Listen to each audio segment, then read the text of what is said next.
Hola, historias profundas. Mi nombre es Daniel Reyes. Fui recepcionista nocturno en un motel de carretera durante casi 3 años, en un tramo solitario de la Ruta 66, cerca de Barstow, California. Pensaba que lo peor que me tocaría ver eran borrachos gritando a las 3 de la mañana o parejas discutiendo tras una puerta cerrada. Pero una noche, en la habitación 13, aprendí que hay cosas que no se limpian con desinfectante y que algunas huellas no se borran, aunque cambies las sábanas 1000 veces. Era un martes sin luna. La lluvia había comenzado alrededor de la medianoche, una llovizna fina que golpeaba el techo de chapa del edificio como si alguien estuviera raspando con uñas largas. El motel, el Starlight Inn, tenía apenas 8 habitaciones, todas con cortinas amarillentas, alfombras manchadas y ese olor a humedad y ambientador barato que nunca logra enmascarar del todo la podredumbre. Yo estaba tras el mostrador, revisando el libro de registro, cuando entró un hombre. No sonó la campanilla de la puerta. Nunca suena cuando ellos entran. No dijo una palabra. Solo dejó caer sobre el mostrador un billete arrugado de $50 y una tarjeta de crédito vencida. Su ropa estaba empapada, pero no por la lluvia. Estaba mojada como si hubiera estado sumergida en agua estancada. Olía a lodo, a algo metálico, como sangre seca mezclada con cloro.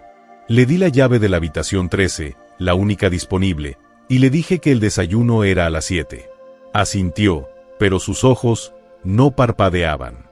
Se quedaron fijos en mí, como si estuviera midiendo cuánto tiempo tardaría en desaparecer si me arrastraba por el pasillo. Pasaron las horas. La lluvia no cesaba. A eso de las 2:17 de la mañana, el sistema de seguridad emitió un pitido. Una de las cámaras del pasillo exterior se había apagado. Revisé el monitor. La imagen de la habitación 13 parpadeó, se volvió gris, y luego mostró solo estática. Intenté reiniciarla desde la recepción, pero no respondía. Decidí ir a revisar personalmente. No era protocolo, pero algo en mi estómago me decía que no podía ignorarlo. Salí con una linterna y la llave maestra colgando del cinturón. El pasillo estaba desierto, iluminado por una única lámpara que parpadeaba con el viento. Me detuve frente a la puerta 13. No se oía nada. Ni televisor, ni ducha, ni respiración. Solo el silencio húmedo de la noche. Toqué suavemente. «Señor, ¿todo bien?» Nada. Probé la manija. Estaba abierta. Empujé la puerta lentamente. La habitación estaba a oscuras, pero la luz del pasillo iluminó parte del suelo. Las sábanas estaban intactas. La maleta, cerrada junto a la cama. Pero el baño. La puerta estaba entreabierta, y desde allí salía un vapor espeso, denso, como si hubieran estado corriendo el agua caliente durante horas. Me acerqué. El piso estaba mojado, pero no con agua limpia. Era un líquido viscoso, tibio al tacto, con un brillo opaco que reflejaba la luz de mi linterna como aceite. «¿Hola?», dije, asomándome al baño. El espejo estaba empañado, totalmente blanco, pero en el centro, alguien había escrito con el dedo: «Él volvió». Las letras goteaban. No era vapor, era sangre, o algo peor. Di un paso atrás, y entonces lo oí. Un sonido bajo, gutural, como si alguien estuviera tragando algo grueso. Venía de dentro del espejo. Retrocedí hacia la puerta, pero ésta se cerró de golpe tras de mí. No había viento. Nada. Solo el crujido metálico de la cerradura al girar sola. Encendí todas las luces de la habitación. Nada cambió. El espejo seguía empañado. Las letras seguían allí. Y entonces, en el reflejo distorsionado del vidrio, vi una figura detrás de mí. Alta. Demasiado alta. Con los brazos colgando hasta las rodillas. No me atreví a girarme. Solo salí corriendo, dejando la puerta abierta, la llave maestra tirada en el suelo. Al día siguiente, la habitación 13 estaba vacía. Nadie había firmado el registro. La cámara seguía muerta. Pero en el libro de huéspedes, en la página correspondiente a esa noche, había una firma. No reconocí la letra, pero el nombre escrito era el mío. Desde entonces, cada vez que paso frente a un espejo en la oscuridad, veo una sombra moviéndose detrás de mí. Y a veces, susurra mi nombre con una voz que no es mía. Regresé al motel esa misma mañana, temblando, con las manos heladas y el corazón golpeando contra mis costillas como si quisiera escapar. Necesitaba respuestas. Necesitaba saber si había perdido la cabeza o si algo realmente había sucedido. Limpié el baño de la habitación 13 con lejía, fregué el espejo hasta que mis nudillos sangraron, y revisé el libro de registro una y otra vez. Pero la firma seguía allí. Mi nombre, escrito con una caligrafía que reconocía como mía, pero que no recordaba haber trazado. Durante los días siguientes, el motel estuvo vacío. Nadie se acercó. Ni siquiera los camioneros habituales que solían detenerse a dormir una hora antes del amanecer. Era como si el lugar hubiera sido marcado. Maldito. Y entonces, una semana después, recibí una llamada. Era una mujer. Su voz sonaba apagada, como si hablara desde el fondo de un pozo. ¿Usted atendió al hombre de la habitación 13 la semana pasada?, preguntó. ¿Quién es usted?, respondí, con la garganta seca. Mi marido desapareció hace 10 días. Su camioneta fue encontrada en un arcén cerca de aquí. La policía dice que no hay rastro, pero yo sé que estuvo en ese motel. Vi su nombre en una nota que dejó en casa. Starling, habitación 13. No supe qué decir. No podía contarle lo que vi. Sonaría como locura. Le dije que no recordaba a ningún huésped esa noche, que el sistema se había caído, que tal vez se equivocaba. Pero antes de colgar, susurró algo que me heló la sangre. Él ya había estado allí antes. Hace 5 años. La misma habitación. Y desde entonces, nunca fue el mismo. Colgué. Corrí al archivo del motel, un cajón oxidado bajo el mostrador donde guardábamos los registros antiguos. Hojeé los libros de los últimos años con manos temblorosas. Y allí estaba. 5 años atrás. La misma fecha. La habitación 13. Y el nombre del huésped, Robert M. El mismo hombre que había visto esa noche. Pero, imposible. Porque en la foto del carné de conducir adjunta al registro, sí, a veces guardábamos copias por seguridad, el rostro era el mío. No era una coincidencia. No era un error. Era yo. Pero 5 años más joven. Con el mismo corte de pelo, la misma cicatriz en la ceja izquierda, la misma postura encorvada. Solo que en esa foto, mis ojos estaban completamente negros. Empecé a investigar. Hablé con vecinos, con el dueño anterior del motel, un anciano que vivía en un tráiler al final del pueblo, incluso con la policía local, aunque omití los detalles más extraños. Lo que descubrí me dejó sin aliento. El Starling fue construido sobre el solar de un antiguo hospital psiquiátrico que cerró en los años 70 tras una serie de suicidios inexplicables. Los pacientes decían que en las noches sin luna, una figura los visitaba en sus habitaciones. Una figura que les mostraba versiones de sí mismos que podrían haber sido, o que ya habían sido, o que nunca debieron existir. Y el número 13 no era casual. Era la habitación donde se realizaban los tratamientos experimentales, donde los médicos inyectaban a los pacientes con sustancias que alteraban la percepción del tiempo y la identidad, donde muchos juraban haber visto a sus propios dobles, y haberlo seguido. Una noche, no pude resistirlo más.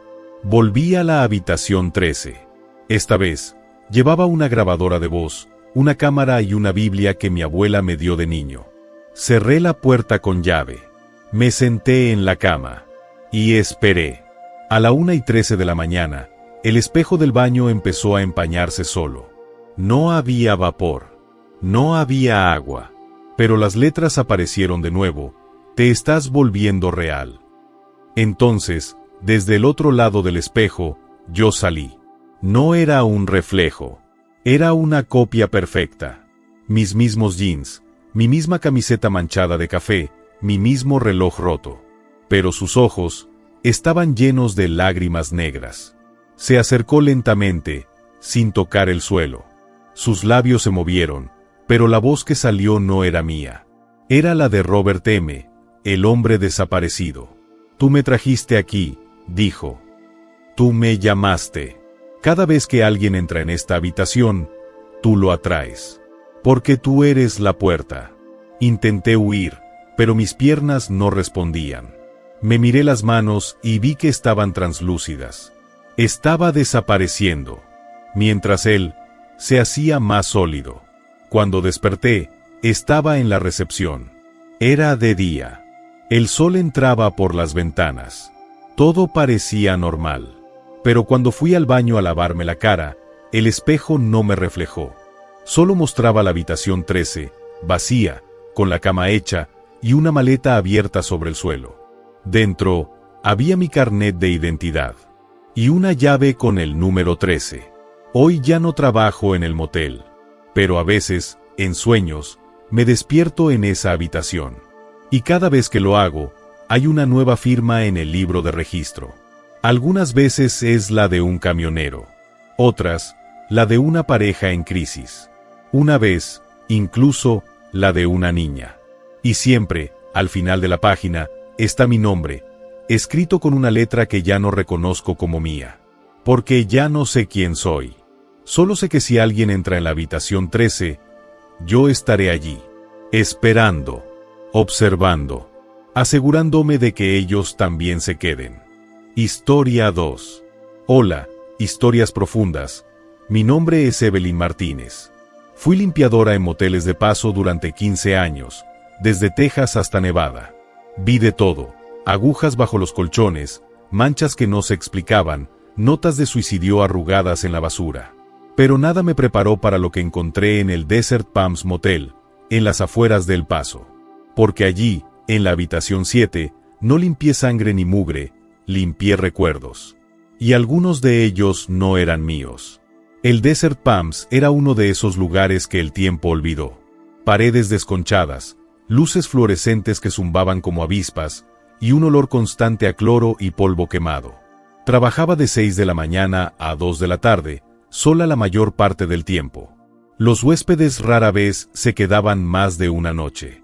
Eran gente de paso, vendedores, fugitivos, amantes clandestinos. Gente que no quería ser vista. La habitación 7 siempre me dio mala espina. No por su aspecto, era idéntica a las demás, sino por el silencio. Aunque estuviera vacía, nunca sonaba vacía. Siempre había un murmullo bajo, como si alguien estuviera susurrando detrás de las paredes. Al principio, lo atribuí al viento o a las cañerías. Hasta aquella mañana. Era un viernes de julio, el aire tan caliente que parecía líquido. Había terminado con las otras habitaciones y me faltaba solo la 7. La puerta estaba entreabierta, cosa rara, siempre cerraban con llave al salir. Empujé con el carrito de limpieza y entré. La cama estaba hecha, las toallas dobladas, el baño impecable. Parecía que nadie había dormido allí. Pero en el suelo, junto al armario, había una caja de madera pequeña, sin cerradura, como las que usan los joyeros. La abrí. Dentro había una muñeca de porcelana, vieja, con ojos de vidrio azul y un vestido descolorido. Nada raro, si no fuera porque su rostro era exactamente como el de mi hija cuando tenía 5 años. Mis manos temblaron. Mi hija murió en un accidente de coche hace 12 años. Nadie sabía cómo era. Nadie podía saberlo. Dejé la caja allí y salí corriendo. Le dije al gerente que me sentía mal y me fui a casa. Pero esa noche, soñé con la habitación 7. En el sueño, la muñeca estaba sentada en la cama, mirándome. Y cuando abrió la boca, habló con la voz de mi hija. Mamá, ¿por qué me dejaste sola en el coche? Me desperté gritando. Al día siguiente, volví al motel. Tenía que enfrentarlo. Entré en la habitación 7 con el corazón en la garganta. La caja había desaparecido. Pero en el espejo del baño, escrito con vapor, decía, «Vuelve a mí». Empecé a investigar. Pregunté al gerente si alguien había estado en esa habitación la noche anterior. Me dijo que sí, una mujer mayor, sola, con un bolso de lona y una mirada perdida. Pagó en efectivo y se fue al amanecer, sin dejar nombre. Pero lo más extraño fue lo que encontré al revisar el bote de basura del baño. Una foto en blanco y negro, arrugada, mojada. Mostraba a una niña de unos 5 años, sosteniendo una muñeca idéntica a la que vi. Al dorso, escrito a lápiz, Lila, 1953. Nunca salió de la habitación 7. Busqué en los archivos del periódico local. En 1953, una niña llamada Lila Hargrove desapareció del Desert Palms Motel. Su madre la dejó dormida en la habitación mientras iba a comprar cigarrillos. Cuando regresó, la niña ya no estaba. Solo la muñeca, sobre la cama, con los ojos abiertos. Nunca la encontraron. El caso se archivó. Pero yo sabía. Porque cada vez que entraba en la habitación 7, sentía su presencia. No como un fantasma, sino como una necesidad. Como si la habitación estuviera hambrienta. Y yo, con mi dolor, con mi pérdida, era el alimento perfecto. Una tarde, no pude resistirlo. Volví a la habitación 7 después de mi turno. Cerré la puerta. Me senté en la cama. Y dije en voz alta: «Estoy aquí, Lila. Ya no estás sola». El aire se volvió frío. Las luces parpadearon. Y entonces, desde el armario, escuché un crujido. La puerta se abrió lentamente. Dentro no había ropa. Solo oscuridad. Y de esa oscuridad, una manita pequeña asomó y me tomó de la muñeca. No sentí miedo. Sentí alivio. Porque en ese momento, supe que mi hija no estaba sola en el otro lado. Que alguien la había estado cuidando. Y que ahora, yo también podía quedarme. Cuando el gerente me buscó al día siguiente, la habitación 7 estaba vacía. Mi uniforme colgaba del gancho. Mis zapatos, ordenados junto a la cama. Pero yo, nunca salí. A veces, los nuevos limpiadores dicen que, al entrar en la habitación 7, escuchan 2 voces susurrando. Una adulta, otra infantil. Y si dejan una muñeca en la cama, desaparece antes del amanecer. Historia 3. Hola, Historias Profundas. Mi nombre es Marcus Chen. Soy fotógrafo documental. Durante años, he recorrido Estados Unidos capturando la decadencia de los lugares olvidados, fábricas abandonadas, cines en ruinas, moteles al borde de la carretera. Pero en el Sunset Valley Lodge, en Arizona, no fue mi cámara la que capturó algo, fue algo lo que me capturó a mí. Y desde entonces, cada vez que miro una foto que tomé allí, veo que el fondo ha cambiado. Algo se mueve. Algo que no estaba allí cuando apreté el obturador. El Sunset Valley Lodge era un motel de los años 60, con una fachada rosa desvaído y un letrero de neón parpadeante que decía vacante aunque llevaba años cerrado. Lo descubrí por accidente, desviado de la interestatal tras una tormenta de polvo. No había señal de celular, ni tráfico, ni siquiera animales. Solo ese edificio, como un diente podrido en medio del desierto. Decidí quedarme una noche. La puerta principal estaba abierta. No había recepción, solo un cuaderno enmohecido sobre un escritorio con la inscripción «Firmar aquí». Lo hice. Mi nombre, la fecha, y debajo, una nota escrita con tinta roja: «No mires al espejo después de la medianoche». Me reí. Pensé que era una broma de algún turista anterior. Subí a la habitación 4, la única con la puerta entreabierta.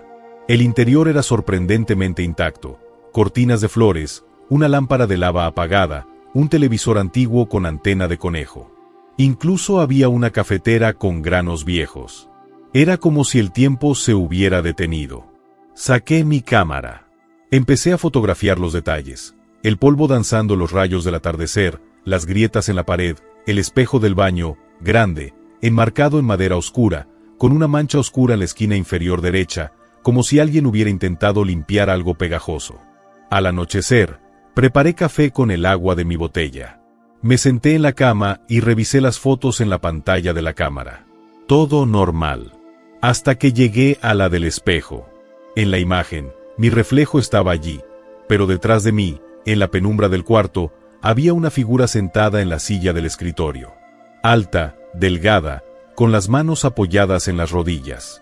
No la había visto al tomar la foto. No había nadie allí. Borré la imagen. Me dije que era un error de enfoque, un reflejo doble. Pero al tomar otra foto del mismo ángulo, la figura seguía allí, ahora con la cabeza ligeramente inclinada, como si me observara. Apagué la cámara. Decidí no mirar más. Me acosté con la luz encendida. El silencio era absoluto. Ni grillos, ni viento. Solo el zumbido de la lámpara. A la 1:03 de la mañana, el televisor se encendió solo. Mostraba estática. Pero en medio del ruido blanco, apareció una imagen borrosa. Yo, dormido en la cama, con la figura de pie junto a mí, inclinándose sobre mi rostro. Salté de la cama. Apagué el televisor de un golpe. Corrí al baño y me miré en el espejo. Estaba pálido, sudando. Pero entonces, mi reflejo no parpadeó. Se quedó con los ojos abiertos, fijos, mientras yo parpadeaba 1, 2, 3 veces. Y luego, muy lentamente, mi reflejo sonrió. Una sonrisa que yo no hice. Salí del baño y recogí mis cosas. Tenía que irme. Pero cuando abrí la puerta de la habitación, el pasillo ya no era el mismo. Las paredes estaban más estrechas, el techo más bajo. Y al final del corredor, la figura estaba allí. De espaldas. Inmóvil. Corrí hacia las escaleras, pero cada piso que bajaba parecía llevarme más arriba.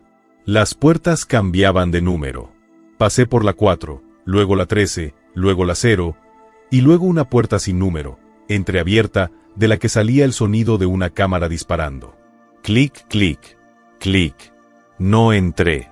Bajé corriendo hasta el vestíbulo. La puerta principal estaba cerrada con llave. El cuaderno de registro ya no estaba en el escritorio. En su lugar, había una pila de fotos. Todas mías. Dormido. Comiendo. Mirando por la ventana. Y en cada una, la figura estaba más cerca. En la última, estaba dentro de mi reflejo en el espejo, con una mano apoyada en mi hombro. Rompí las fotos. Salí por una ventana trasera. Corrí hasta mi coche y arranqué sin mirar atrás. Conduje toda la noche. Al amanecer, revisé mi cámara. Había una foto nueva. No la había tomado yo. Mostraba la habitación 4, vacía, con la cama hecha. Pero en el espejo del fondo, se veía claramente a la figura, sosteniendo mi cámara. Y a mis pies, en el suelo, una sombra que ya no era mía. Hoy, cada vez que tomo una foto, espero verla. Porque sé que sigue allí. Esperando. Observando. Y cada vez que alguien ve una de mis imágenes, también lo ve a él. Solo que no lo sabe todavía. Historia 4. Hola, Historias Profundas. Mi nombre es Carla Domínguez.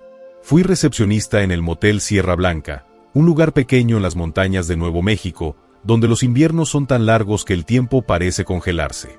Trabajaba de noche, sola, con solo el crujido de los pinos y el aullido del viento como compañía. Pensaba que lo peor que podía pasar era quedarme sin café o sin señal de radio. Pero una noche, un hombre llegó con una maleta llena de relojes rotos, y desde entonces, el tiempo en la habitación 9 dejó de avanzar. Era el 17 de enero. La nieve caía sin cesar desde hacía 3 días, aislando el motel del resto del mundo. No había huéspedes, ni siquiera camioneros. Solo yo, el gato del lugar, un viejo siamés llamado As, y el reloj de pared que marcaba las horas con un tic-tac lento, como si estuviera cansado de contar. Entonces, a las 11:48 de la noche, sonó la campanilla de la puerta. El hombre entró envuelto en un abrigo grueso, con el rostro oculto bajo una bufanda. No dijo una palabra. Solo dejó sobre el mostrador una maleta de cuero agrietado y una llave antigua, como las de los baúles. Le di la habitación 9, la más alejada, con vista al bosque, y le entregué la llave. Me miró entonces. Sus ojos eran claros, casi transparentes, como si no tuvieran fondo. Y supe, en ese instante, que no era un huésped normal. No me moleste, dijo, con una voz que sonaba como hojas secas arrastradas por el viento. No importa lo que oiga. Subió las escaleras lentamente, arrastrando la maleta. As, que nunca se asustaba, Se escondió debajo del mostrador y no salió en toda la noche. Pasó 1 hora. Luego 2. A la 1:17 de la mañana, escuché un sonido. No venía del pasillo. Venía de todas partes. Era un crujido metálico, como si cientos de engranajes estuvieran girando al mismo tiempo. Miré el reloj de pared. Las manecillas se habían detenido. Pero no solo eso, el polvo en el aire dejó de moverse. Las gotas de condensación en la ventana se congelaron en el cristal, suspendidas. Incluso mi aliento dejó de formar vapor. Corrí al pasillo. La puerta de la habitación 9 estaba entreabierta. Desde dentro, salía una luz tenue, dorada, como la de una lámpara de aceite. Empujé la puerta con cuidado. La habitación estaba llena de relojes. Sobre la cama, en el suelo, colgando de las paredes. Todos rotos. Algunos con las manecillas dobladas, otros con los vidrios agrietados, otros con las tripas de metal desparramadas como entrañas. En el centro, el hombre estaba de rodillas, arreglando uno con manos temblorosas. Pero cada vez que ajustaba una pieza, otro reloj se rompía. ¿Qué hace?, pregunté, con la voz apenas un susurro. Él no se giró. Intento detenerlo, dijo. Pero ya es demasiado tarde. Él ya está aquí. ¿Quién? El que cuenta los segundos que te quedan. Entonces, el reloj de pared de la habitación, uno antiguo, con un péndulo de latón, emitió un clic fuerte. Y el péndulo comenzó a moverse hacia atrás. El aire se volvió denso. Mis piernas se hicieron pesadas. Sentí como si estuviera hundiéndome en el suelo. El hombre se levantó y me miró con tristeza. Usted no debería estar aquí, dijo. Pero ahora que lo está, ya no podrá salir. ¿Por qué? Porque el tiempo en esta habitación no avanza. Solo retrocede. Y cada vez que alguien entra, se queda atrapado en el momento justo antes de morir. Quise correr, pero mis pies no respondían. Miré por la ventana. Afuera, la nieve ya no caía. Flotaba hacia arriba. Los árboles se movían en reversa. Y entonces lo vi, una figura alta, vestida de negro, de pie entre los pinos. No tenía rostro. Solo un reloj de arena en el pecho, con la arena fluyendo hacia arriba. El hombre cerró la maleta. Él viene por los que pierden el tiempo, dijo. Y usted ya perdió demasiado. Me desperté en la recepción. Era de día. La nieve había cesado. Ronroneaba sobre el mostrador. Todo parecía normal. Pero cuando miré mi reloj de pulsera, las manecillas giraban en sentido contrario. Y en el libro de registro, bajo la fecha de esa noche, había una entrada nueva. No era la del hombre. Era la mía. Con la hora de salida marcada como 1:17 de la mañana. Hoy, cada vez que paso frente a un reloj, veo que marca la misma hora. Y si escucho con atención, oigo el crujido de engranajes y el sonido de una maleta arrastrándose por el pasillo. Historia 5. Hola, Historias Profundas. Mi nombre es Javier Rojas. Fui conductor de un servicio de transporte privado en Nevada. Recogía a huéspedes en el aeropuerto y los llevaba a moteles de carretera, sobre todo a turistas perdidos o ejecutivos con prisa. Nunca imaginé que una de esas carreras me llevaría a un lugar donde el tiempo no existe, y donde los huéspedes nunca se van. Todo empezó con una mujer que pidió ser llevada al Whisper Pines Motel. Nadie había oído hablar de ese lugar, pero apareció en el mapa de mi GPS. Y cuando llegamos, ya no pude salir. Era una noche sin estrellas. La carretera estaba vacía, como si el mundo entero hubiera dejado de respirar. Ella subió al coche en silencio. Vestía un abrigo largo, negro, con el cuello levantado. No dijo su nombre. Solo mostró una tarjeta con la dirección, Whisper Pines Motel, habitación 6. ¿Está seguro de que ese lugar existe? Le pregunté, porque no lo reconocía. Existe para los que ya no tienen a dónde ir, respondió, con una voz tan suave que casi no la oí. El GPS marcó la ruta. Conduje durante 40 minutos por un camino de tierra que no estaba en mis mapas. Los pinos se cerraban a ambos lados, tan altos que bloqueaban incluso la luz de la luna. Y entonces, entre la niebla, apareció el motel. Era pequeño, con 6 habitaciones, todas con cortinas cerradas. Un letrero de madera colgaba torcido, Whisper Pines. No había recepción. Solo una caja de metal junto a la puerta de la habitación 6, con una ranura para llaves. La mujer sacó una llave antigua de su bolso y la dejó caer en la caja. Luego me miró. «Gracias por traerme», dijo. «Ahora, vete. Y no mires atrás». Arranqué el coche, pero algo me detuvo. No fue un sonido. Fue un sentimiento. Como si el aire se hubiera vuelto denso, pegajoso. Miré por el espejo retrovisor. La mujer ya no estaba. Pero la puerta de la habitación 6 estaba abierta. Y desde dentro salía una luz tenue, y el sonido de una cuna meciéndose. No pude evitarlo. Apagué el motor y caminé hacia la puerta. No había huellas en la tierra. Nada. Solo silencio. Asomé la cabeza. La habitación estaba vacía. No había cama. No había muebles. Solo una silla en el centro, y sobre ella, un diario abierto. Las páginas estaban llenas de nombres. Cientos. Miles. Y al final de cada entrada, la misma frase: «Nunca encontraron mi coche».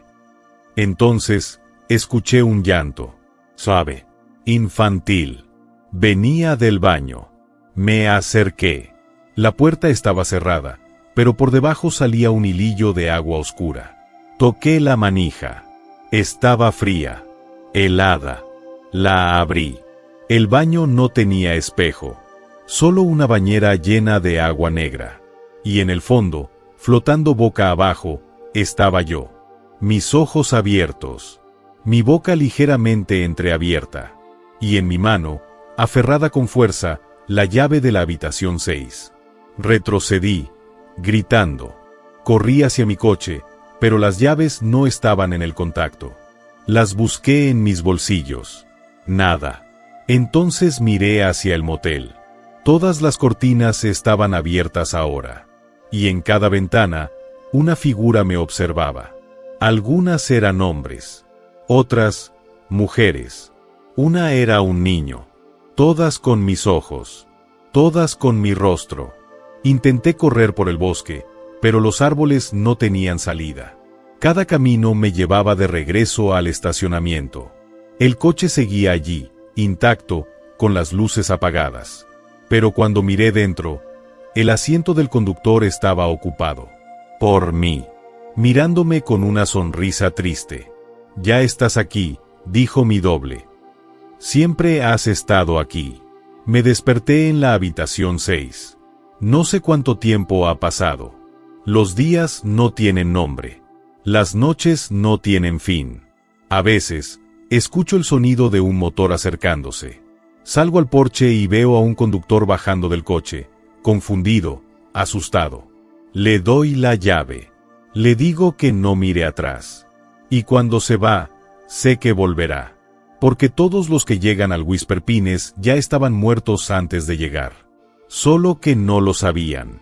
Hoy, si conduces por esa carretera y tu GPS te lleva a un motel que no está en los mapas, no pares. No importa lo cansado que estés. Porque si lo haces, te encontrarás a ti mismo esperándote en la habitación 6, con una llave en la mano y una sonrisa que ya no es tuya.